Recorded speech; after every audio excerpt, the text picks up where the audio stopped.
Ya tenemos con nosotros al otro lado a nuestra invitada de hoy, de este martes 24. Tenemos con nosotros, como digo, a Mónica Rodríguez Subirana, que es conservadora, en concreto del Departamento de Documentación del Museo Nacional del Romanticismo. Esto está aquí en Corazón de Madrid, en Tribunal. Ahí todo el mundo puede ir al Museo del Romanticismo. Mónica, hola, ¿qué tal? Buenas tardes, Hola, noches.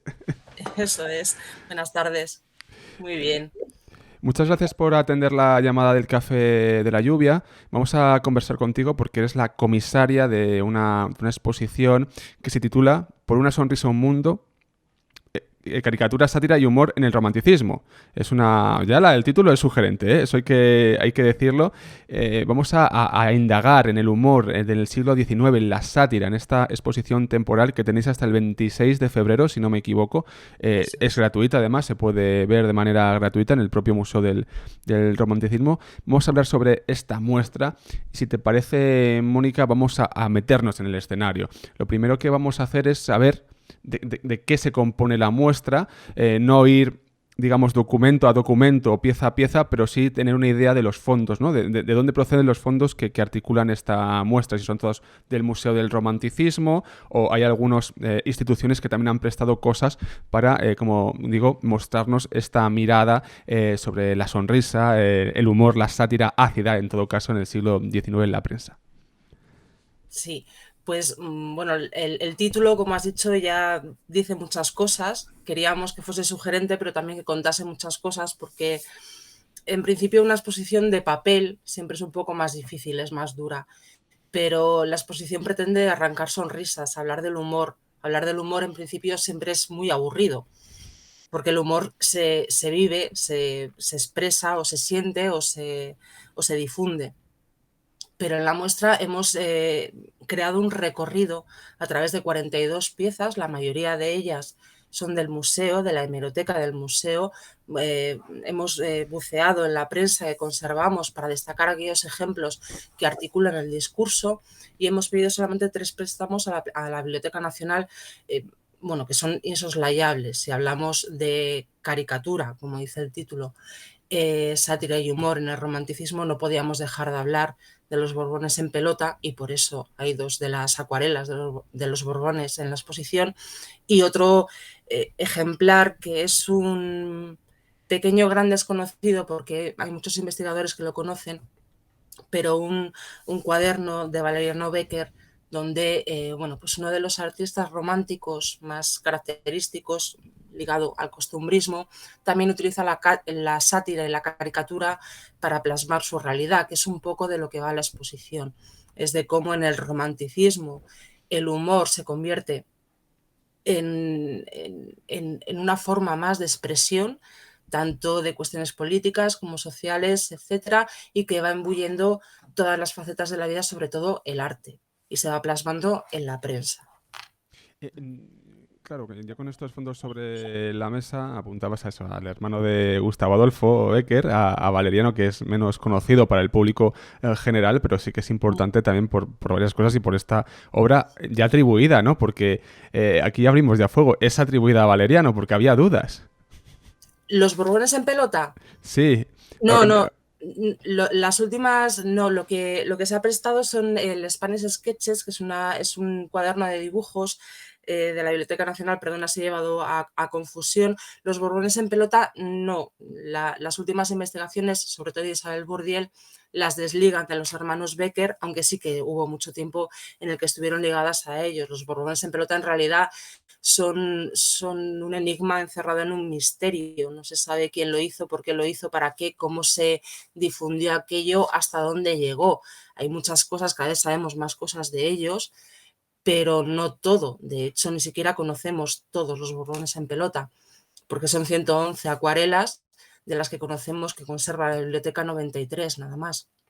Y Claro. es, bueno, pues es la máxima expresión de a dónde puede llegar la caricatura como forma de ataque político, que es su vertiente más característica. Ahora iremos a ello, es verdad que había rumor, se comentaba, ¿no? Sobre Valeriano, pero ahora Sí. ya nos dices que esas últimas investigaciones, esto es importante también, ¿no? En el mundo de la investigación, ir poniendo las cosas sobre la mesa, aparecen, como digo, nuevos papers, y esto es así, ¿no? Digamos que por pares, así es la ciencia, esto es la ciencia, pura y dura.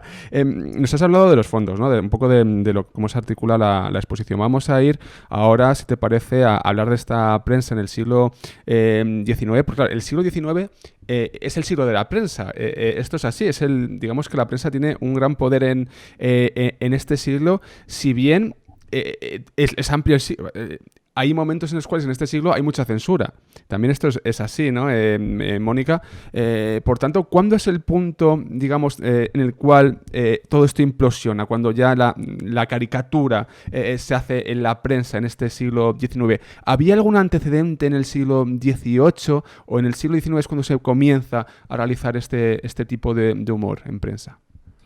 Bueno, la cuestión es que caricatura existe desde el siglo, desde el Renacimiento. Las famosas caricaturas de Leonardo son una forma de expresión caricaturesca y en otros ámbitos podemos encontrarla también.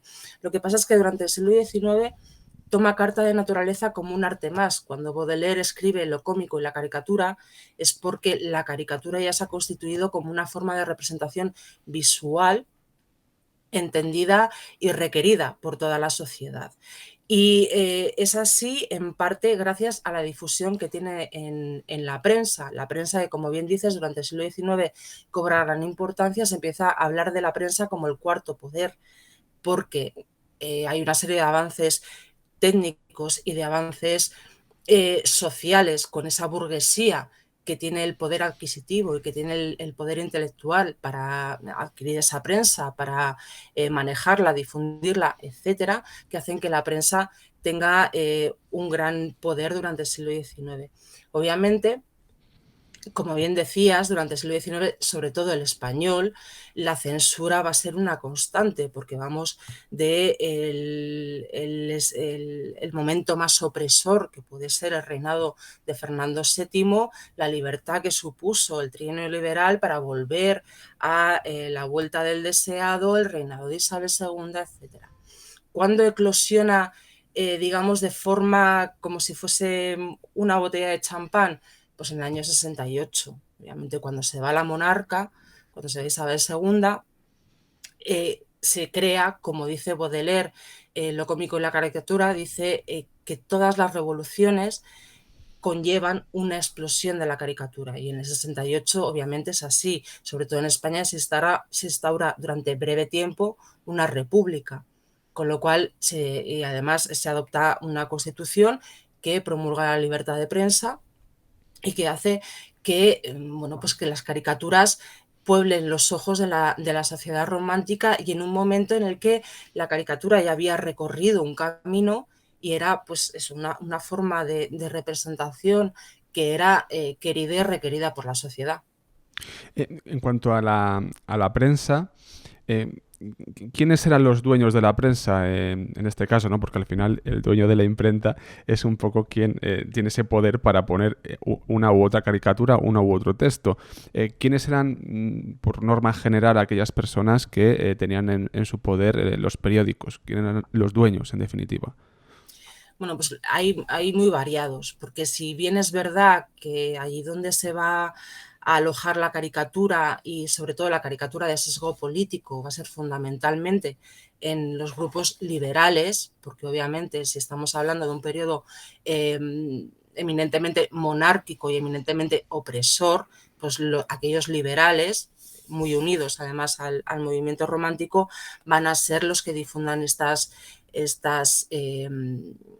periódicos, esta prensa, pero va a haber de todo tipo, porque bueno, pues también encontramos que en los inicios del siglo hay periódicos que están en contra de la regencia de Baldomero Espartero, o pues a lo largo del siglo también hay pullas entre distintos periódicos que, bueno, pues, que no nos son ajenos a lo que nos pasa hoy en día con periódicos más liberales o más conservadores. Pero sí que es verdad que bueno, hay una serie de editores como Wenceslao Aigües de Izco, que es el promotor de la risa, es la imagen que estás compartiendo ahora mismo en pantalla, que es una de esas revistas jocoserias que, como dice Valeriano Bozal, son aquellas, él les da este nombre porque son aquellas que tratan de forma cómica aquello que es serio. Aquello que es serio puede ser político, eminentemente durante todo el siglo XIX la política va a ser una de las partes más importantes de lo que es el entorno social, pero también puede ser otro tipo de cuestiones sociales, etcétera. Y Wenceslao va a ser uno de los grandes promotores de periódicos. Será La Risa, será el Domine Lucas, algunos de los más importantes del momento, La Linterna Mágica. La Risa, de hecho, Wenceslao además tenía un concepto de la prensa, de estas publicaciones, muy cerrado. Tenía un concepto pensando que tenían un fin. De hecho, La Risa, entre comillas, se muere. Y así lo publican en el Domine Lucas, cuando publican una esquela con la muerte de la risa, porque la publicación ya había conseguido el fin que buscaba. Hay textos, yo porque bueno, me acuerdo de los artículos de Mariano José de Larras que son muy satíricos y bueno, se dice, ¿no?, que es una de las claves de ese periodismo que brota, ¿no?, en el siglo XIX. También tenemos a Mesonero Romanos, el más costumbrista. ¿Hay imágenes que arropan estos textos? O yo, no sé, yo creo recordar alguno. Y es que esto veo aquí, me acuerdo de un artículo de Larra cuando está en la mesa, no sé si se llama Braulio, no sé con quién, que el castellano viejo o algo así, ¿no? ¿Hay también este tipo de imágenes que arropan, ¿no? Caricaturas que arropan los textos. Bueno, me parece muy interesante esto. Claro, la cuestión es que la exposición se basa en tres patas. La primera es cómo el humor lo podemos asociar directamente al siglo XIX y al romanticismo, y además siendo el humor que heredamos hoy el día y por eso lo podemos entender bien. Y en segundo lugar, cómo ese humor de ser escrito pasa a ser gráfico a través de la caricatura o primero a través de ilustraciones. Efectivamente, en un principio, las ilustraciones, como esta de La Risa, lo que hacen es ilustrar el texto. Hay un texto en el que tú te encuentras una imagen que te centra un poco. Pero poco a poco la imagen se va a ir desligando, se va a ir constituyendo lo que hoy conocemos como un chiste gráfico, que no necesitamos palabra o necesitamos un bocadillo o simplemente un texto al pie para comprender su significado, o simplemente no lo necesitamos porque nos está refiriendo a cuestiones cotidianas nuestras, que también es uno de los obstáculos que tenemos cuando accedemos a toda esta a todas estas imágenes, que muchas veces son tan centradas en la actualidad que necesitamos conocer muy bien qué es lo que estaba pasando en ese momento para comprender a qué se estaba refiriendo la imagen, lo cual no quita que nos pueda parecer graciosa por la forma de expresión o por la forma de representar las distintas cuestiones. Pero sí que es verdad que vamos asistiendo poco a poco a la forma en la que la imagen se independiza del texto, y para ello lo que va a suceder también durante el siglo XIX es que va a surgir la figura del dibujante gráfico. Uno de los primeros ejemplos, y que está muy presente en la exposición, es Francisco Ortego, que fue un genio, fue el Daumier español, fue uno de los más importantes caricaturistas, ilustradores del siglo, y que más o menos consiguió además vivir simplemente de la ilustración para periódicos, viniendo de las bellas artes.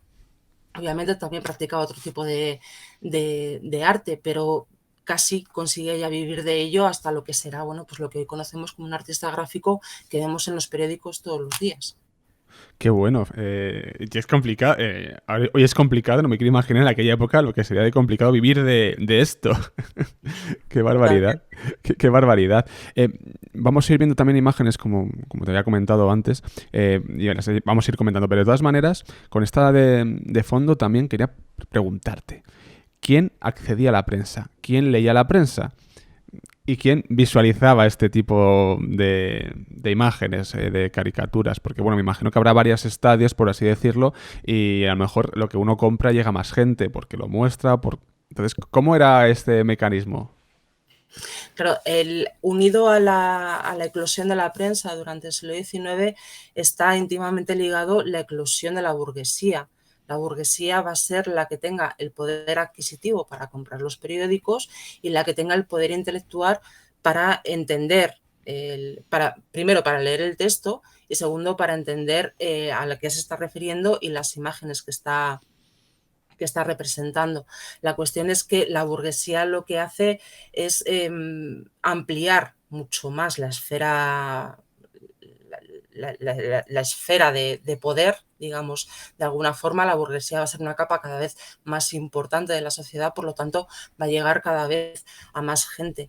Obviamente, si algo tiene la imagen es que, bueno, pues hemos hablado de que estaba unida a un texto, representa un texto, pero la imagen se entiende por sí misma. No necesitas saber leer para saber qué es lo que está representando, sobre todo si tienes los códigos del momento con los que tú puedas definir la imagen. Con lo cual, pues cada vez estas imágenes se van a convertir además en más peligrosas y por eso se van a unir a aquello que tú hablabas antes de la censura. Tenemos constancia por las memorias de Fernando Fernández de Córdoba que Ramón María Narváez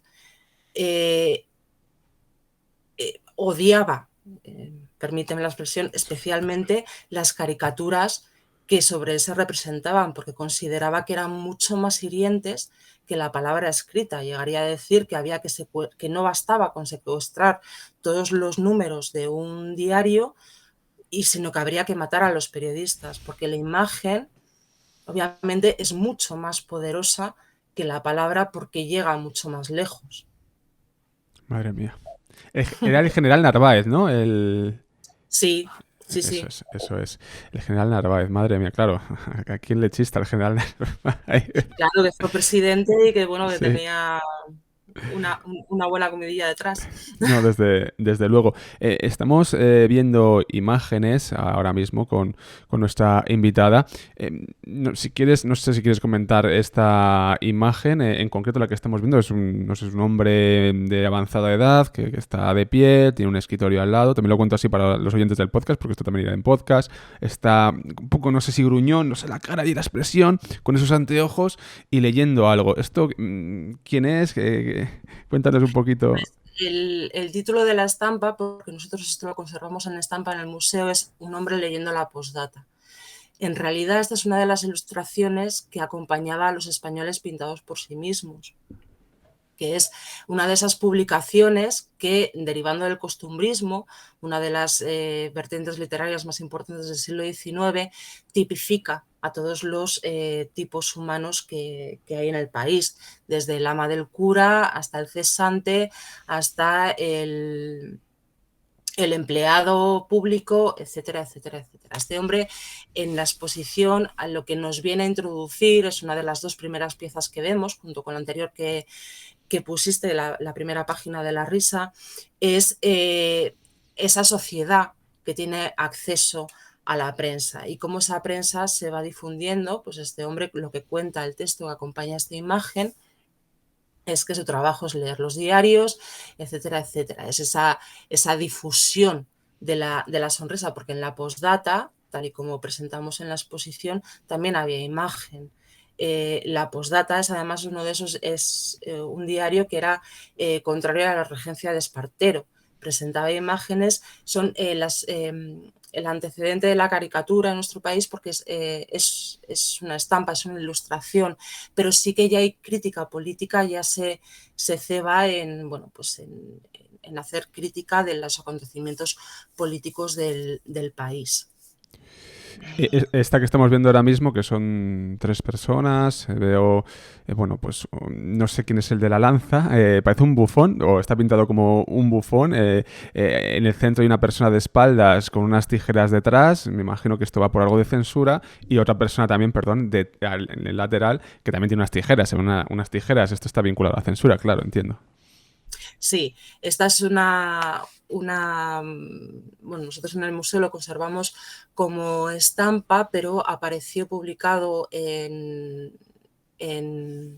el Fisgón, que es una publicación de Francisco Ortego, y lo que representa es la censura y el ilustrador. Esa persona que tú identificabas como un bufón, que casi parece un Quijote, con ese Sí. lapicero en ristre que parece la lanza del alocado Quijote, está hablando con dos personas, efectivamente llevan unas tijeras en la espalda y son censores. Lo interesante de esta imagen es cómo también representar ese concepto que os comentaba de que necesitamos los códigos del momento para saber de qué nos están hablando.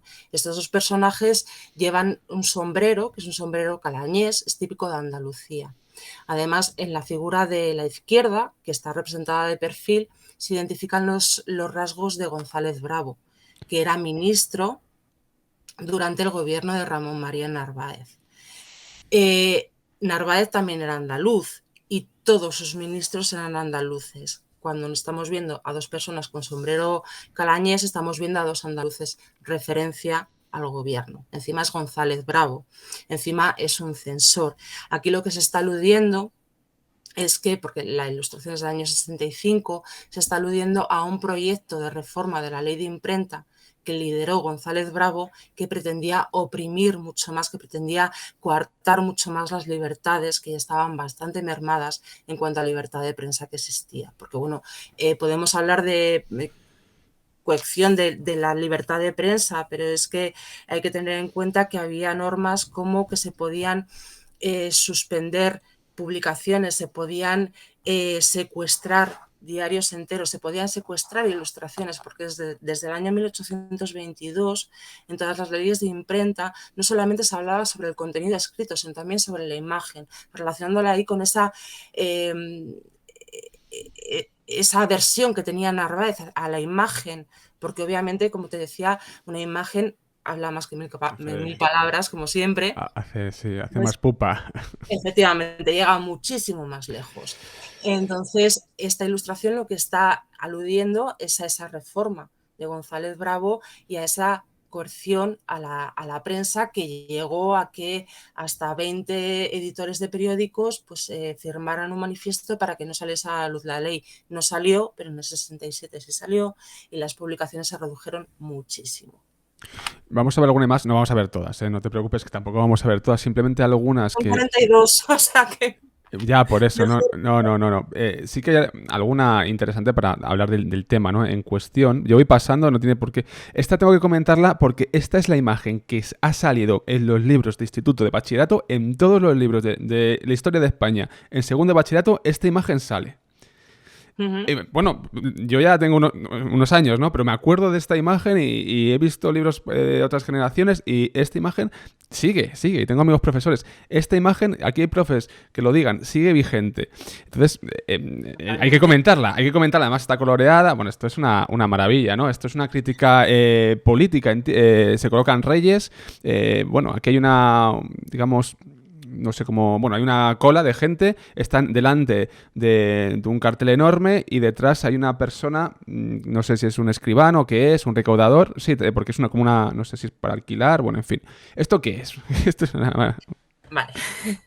Esta imagen, obviamente, si bien te decía que un óbice para todas estas, cuando nosotros nos acercamos a la prensa del siglo XIX, es que necesitamos saber muchas cosas antes de saber interpretarlas, esta imagen, sin embargo, nos está explicando, por eso están los libros de texto, muy bien un momento histórico particular. Encima es una imagen hiperatractiva porque otra de las cosas que pasa durante el siglo XIX es que pasamos de la silografía, donde necesitamos un grabador que interprete la imagen que hace un dibujante, un pintor, etcétera, a un momento en el que la litografía se hace más habitual y entonces es el dibujante el que directamente dibuja sobre la plancha. Estamos viendo la intención primera del dibujante. Encima es una cuatricromía, es a todo color. Entonces, lo que está representando esta imagen, que fue publicada en La Flaca, que es uno de esos diarios que con la marcha de la monarca y la mayor libertad de prensa que durante el siglo XIX se pudo ver en España, pues relata la política del momento, la marcha de la monarca y la búsqueda de un nuevo rey. Porque no hay que olvidar que tras la pasión revolucionaria desatada por la por la marcha de la reina, la Constitución de 69 volvió a decir que la monarquía era la forma de gobierno en España. Por eso, aquí se colocan reyes. Primero, todos aquellos, están a la izquierda, esa cola de gente está compuesta por una Isabel II, a la que reconocemos Sí. perfectamente, un Carlos María Isidro, que era su primo carlista, al que reconocemos, aparte de por su bigote, su rostro achinado por la gran boina roja, el duque de Montpensier, al que también se identifica perfectamente en todas las caricaturas de la época, o el duque de Aosta, que aparece al fondo. Están delante de un tenderete en el que se colocan reyes, y detrás de ese tenderete, ¿quién está? Está Salustiano de Olórzaga, que fue uno de los que conspiró para sacar Isabel II de España. Y lo que es muy característico de esta imagen es que tanto encima como debajo del tenderete hay dos monos. Uno de ellos está tocando un tambor que pone Portugal. ¿Por qué monos? Porque durante este periodo, cuando se instaura la monarquía como forma de gobierno, pero se está buscando un rey, y es muy complicado encontrar un rey para España porque se quería eludir cualquier referencia a la monarquía anterior, pues se generaliza la imagen del mono como la del trono vacío, con la expresión dar mico, que es dejar plantado a alguien, y por eso se utiliza un mono hablando del trono vacío. Se estaba buscando un rey en Portugal, se estaba buscando un trono para alquilar, como indica el otro mono que vemos en la imagen. Madre mía, ¿fueron las caricaturas muy crueles con la figura de Isabel II? La prensa fue muy cruel, muy hiriente con Isabel II. En la prensa lo que llegó a publicarse no fue tanto hiriente como, bueno, pues en La Flaca las imágenes son siempre, bueno, la caricatura viene por escenas carnavalescas, por la deformación de los rasgos, etcétera. Pero sí que con Isabel II, en parte también por no solamente por ser reina, sino también por ser mujer, pues sí que la caricatura se cebó mucho con ella, sobre todo en Los Borbones en pelota y en otra serie de imágenes como Los Borbones en pelota, que sigue siendo un enigma encerrado en un misterio, pero que, bueno, pues que sí que se ceban con todas esas cuestiones que se le reprendían a la reina.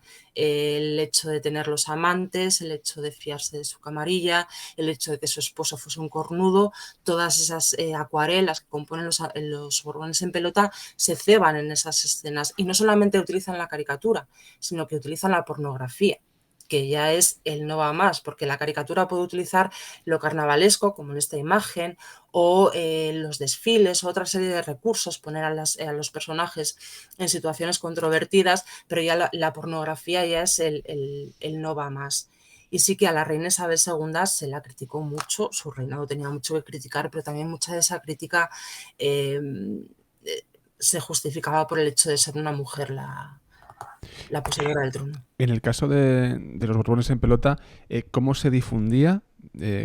Claro, no se sabe quién es el autor o los autores o autoras, no se sabe nada, no se sabe, pero ¿cómo llegaba esto a la gente? ¿Cómo se difundía? Bueno, pues la difusión todavía está en estudio. Esta acuarela que hemos escogido es una de las más interesantes en ese sentido, porque todo parece indicar que no solamente existía una colección de los Borbones en pelota. Esto estaba en algún sitio, no sabemos dónde.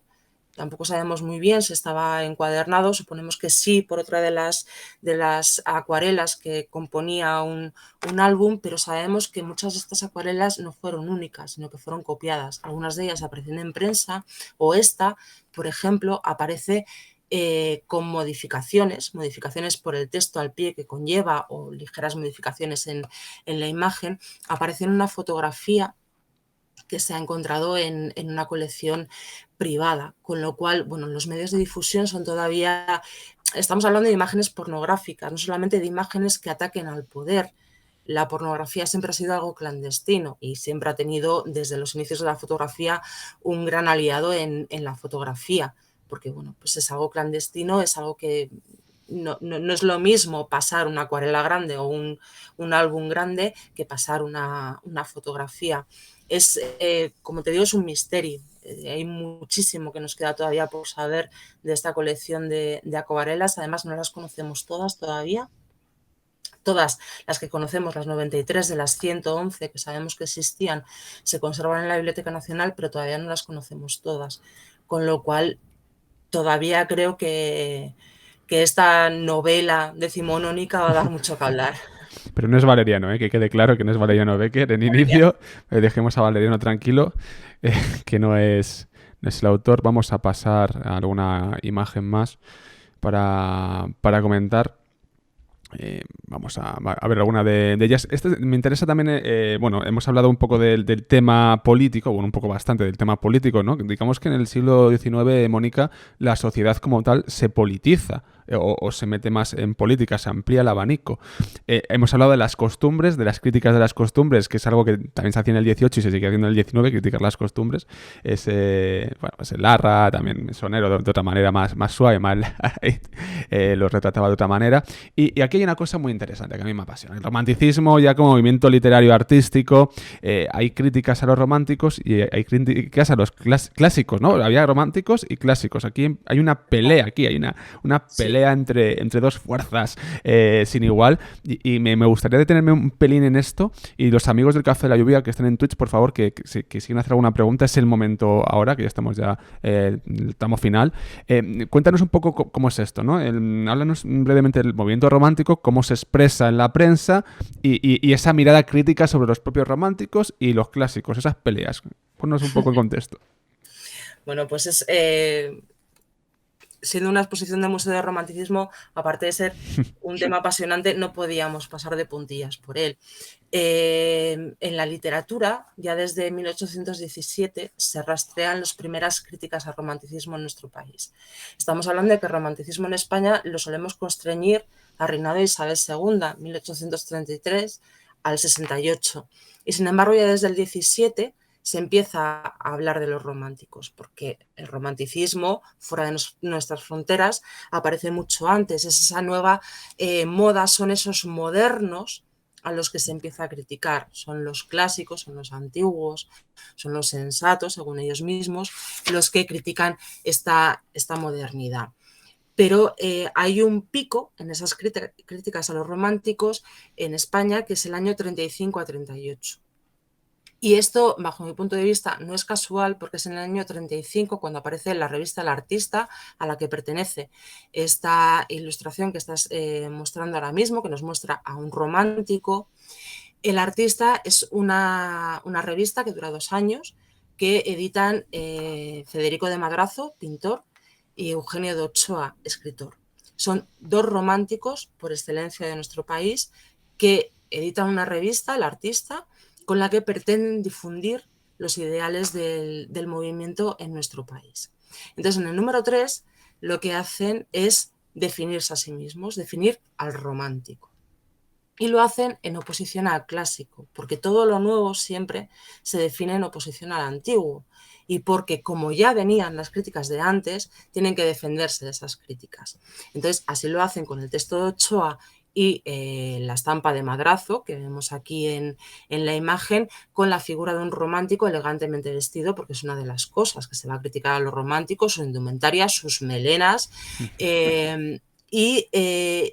con una frente horadada por el estudio y la meditación, que es como ellos se reivindican, rodeados de libros, de arte, etcétera, desligándose de esa imagen de Belcebú, que dice Eugenio de Ochoa, que es como le llamaban los románticos, los clásicos, perdón, a los que él mismo vitupera, llamándolos clasiquinos o clasiquistas. Y además dice en ese número que para mayor rechifla de sus suscriptores, próximamente será una semblanza del clásico, que es lo que estás mostrando ahora cuando vemos al pastor clasiquino dibujado por Federico de Madrazo y que glosa en letras José de Espronceda, otro de nuestros grandes románticos. A ellos se criticaba que eran atrabilarios, que eran obcecados, que estaban chapados a la antigua. Les gustaba además la poesía pastoril, la literatura pastoril, que a ellos no les gustaba nada, las cloris, las floris, etcétera, y es lo que ellos critican. También se ve muy bien en lo que es la indumentaria, no van nada modernos, nada ceñidos, no llevan levitas, etcétera, y es algo que se va, además, esta contienda clásicos románticos es algo que va a ser muy habitual en el momento. Lo va a ser tanto que bueno, pues que prácticamente no tendrá que haber una referencia a un texto para que una imagen nos hable de esta disputa, o que simplemente una línea ya nos sirva para identificar de qué lado se está. Tenemos Tenemos una... una... ¿Me escucho a mí mismo? Ah, vale. Esta no es la que quería poner, porque bueno, es parecida. Ya con esto vamos a ir cerrando una pequeña reflexión y ya cerramos, Mónica. Esta imagen es icónica, esta está en vuestro museo, ¿verdad? No quiero equivocarme. Sí. Es bueno, entiendo que es un romántico que se está suicidando, se está tirando por un barranco, pero si falla a tirarse por un barranco se clava un puñal. Sí, es la sátira del suicidio romántico que pinta Leonardo Alenza, que es uno de esos artistas que empieza a ver la vida con ojos de humor, que también intentamos darles un espacio dentro de la exposición, y que es el reflejo de la crítica que los clásicos hacen a los románticos de forma más descarnada. Una de las cosas que más se criticaba a los románticos era el suicidio. ¿Por qué? Porque a raíz de la publicación del Werther de Goethe hay una suerte de profusión de suicidio por amor, sobre todo, que es lo que hace el Werther de Goethe, pero también el suicidio en este caso es un romántico que se está suicidando por no conseguir la fama y la gloria en las artes, como se deduce por la corona de laurel que está en la tumba a sus espaldas. Es una de las cosas que se critican a los románticos, además de sus melenas y de su indumentaria, etcétera. Perdón.